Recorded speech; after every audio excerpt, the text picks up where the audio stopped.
Assalamualaikum warahmatullahi wabarakatuh.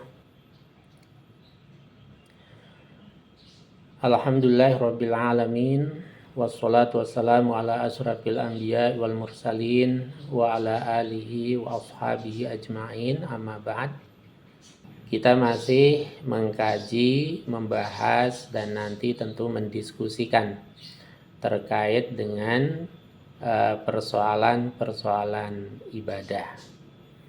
Yang salah satu keywordnya, kata kunci yang sudah saya sampaikan pada saat itu, bahwa berbicara tentang ibadah, maka strata pertanyaan kita itu harus kita tingkatkan dari sekedar pertanyaan sahkah ibadahku, kita naikkan pertanyaannya menjadi sempurnakah ibadahku.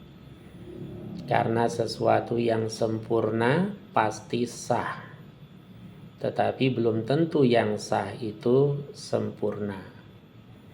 Maka tentu barometer kesempurnaan itu kalau menyangkut ibadah mahdhah.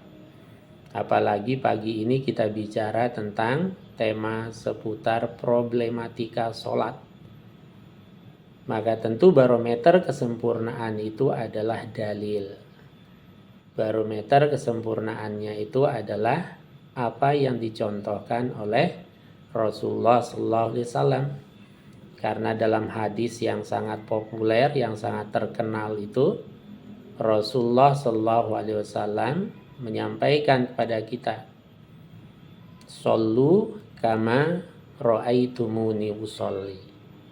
Sholatlah kalian sebagaimana praktek sholatku. Maka dalam berbagai kitab hadis, salah satu tema yang dijelaskan secara rinci itu salah satunya tentang sholat. Mulai dari takbiratul ihram hingga salam itu begitu rinci penjelasan dan praktek sholat Nabi dan para sahabat. Tetapi dalam realitasnya, dalam kenyataannya, kadang banyak orang yang sholat yang justru tidak menyesuaikan dengan barometer itu, tidak menyesuaikan dengan tuntunannya. Padahal masalah ibadah mahdhah itu adalah hak dan kewenangan syari', hak dan kewenangan Allah Subhanahu wa Ta'ala. Nah, karena itu untuk bisa memahami tentang sholat secara lebih mendalam, maka tentu yang pertama yang harus kita pahami adalah hakikat sholat itu apa sih? Nah, dengan memahami hakikat sholat ini kita menjadi lebih tersadarkan bahwa sholat itu bukan tanggung jawab kita dengan orang, dengan manusia. Tapi sholat itu tanggung jawab kita langsung kepada Allah. Barometernya sudah ditentukan oleh Allah dan Rasulnya.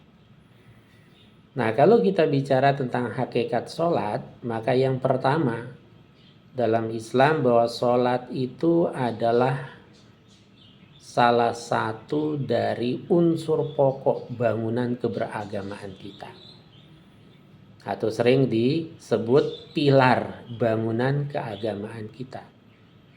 Maka dalam hadis riwayat Bukhari dan Muslim itu kan tegas sekali Nabi bersabda, Bunyal Islamu ala khomsin, itu Islam dibangun di atas 5 pondasi, 5 pilar, 5 unsur bangunan pokok.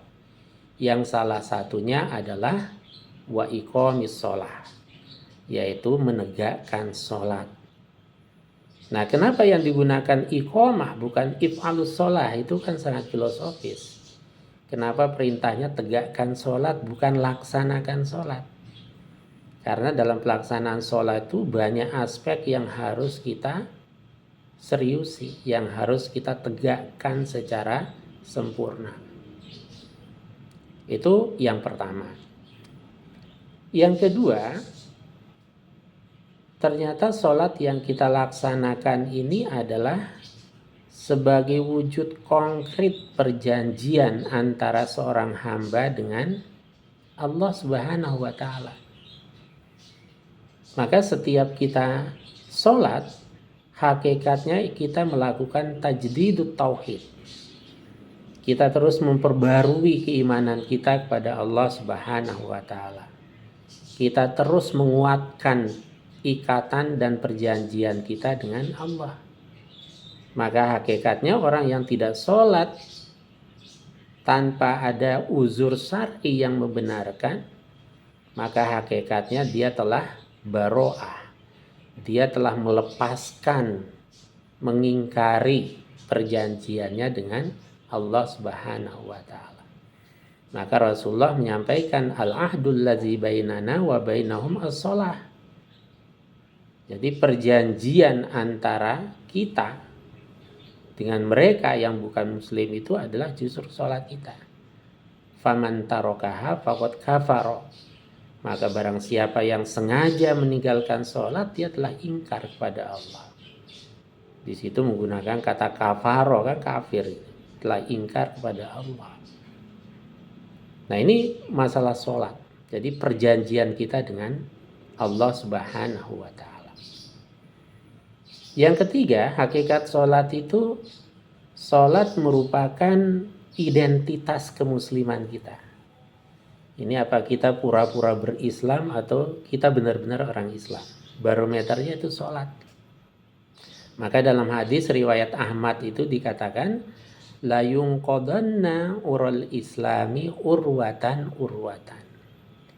Ikatan keberislaman seseorang itu akan terurai, akan tercerabut gitu. Setapak demi setapak, selangkah demi selangkah, setahap demi setahap. Nah, yang pertama adalah ketika orang itu sudah mengabaikan hukum agama, berarti dia sudah terlepas simpul keagamaannya itu. Apalagi kalau sampai berani meninggalkan sholat.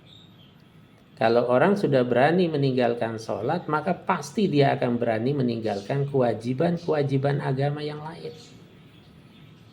Saya sering mengatakan gak ada ceritanya orang yang malas sholat itu kok rajin puasa Ramadan. Gak mungkin, itu sunatullahnya begitu. Sesuatu yang sifatnya rutinitas, 5 kali sehari kita laksanakan, kok gampang ditinggalkan. Maka kalau sudah sholat itu ditinggalkan, artinya bangunan keberagamaan seseorang itu sudah porak-poranda. Itu pentingnya kita sebagai orang tua, sebagai pendidik, sebagai dosen, jangan mengabaikan terkait dengan gimana sih sholat dari anak kita, anak didik kita, apalagi keluarga inti kita. Hakikat yang keempat dari sholat itu adalah sebagai perisai. Dia sebagai filter. Sehingga sejelek-jelek seorang kalau dia masih konsisten dengan sholatnya, masih ada filter buat dia. Nah itu yang dijelaskan oleh Allah dalam surat Al-Ankabut itu. Wa aqimis sholata innas sholata tanha anil fahsai wal munkar. Sesungguhnya sholat itu dapat mencegah perbuatan keji dan mungkar. Nah, sholat yang seperti apa yang bisa mencegah seseorang dari perbuatan keji dan mungkar? Tentu sholat yang dilaksanakan dengan penuh keyakinan, penuh keikhlasan, kehusuan, dan ketersesuaian. Jadi harus sesuai dengan aturannya. Sholat itu tidak boleh sakarpe dewe kata orang Jawa. Semaunya sendiri nggak boleh. Karena sholat itu bagian dari ibadah mahdoh. Perkara kemudian iman kita itu yazidu wa yanqus, fluktuatif, kadang pasang, kadang surut. Tapi sholat itu bisa menjadi tameng kita, benteng kita, menjadi filter. Maka dalam tafsir Al-Maroghi itu dikatakan, gimana kalau sholat orang tidak bisa mencegah perbuatan keji dan mungkar? Ada jawabannya. Illam takun sholatuhu la tanhahu anil fahsya'i wal munkar. Jika sholat seorang itu tidak bisa mencegah dirinya dari perbuatan keji dan mungkar, fasolatuhu minal harokat wal ibarat. Karena sholatnya itu baru gerak-gerik dan komat kamit. Jadi baru kulitnya, belum mendapatkan isinya. Belum ada penghayatan, belum ada kehusuan dan ketersesuaian. Nah, itu jawabannya. Nah, karena itulah sholat itu harus kita pelajari.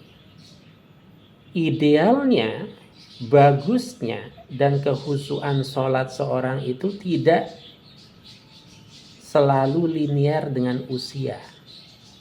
Tidak jaminan orang semakin tua semakin bagus sholatnya, semakin khusyuk juga nggak jaminan.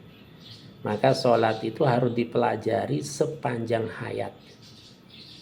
Karena kehusuan itu kan sulit sekali, perlu terus pelatihan pembelajaran.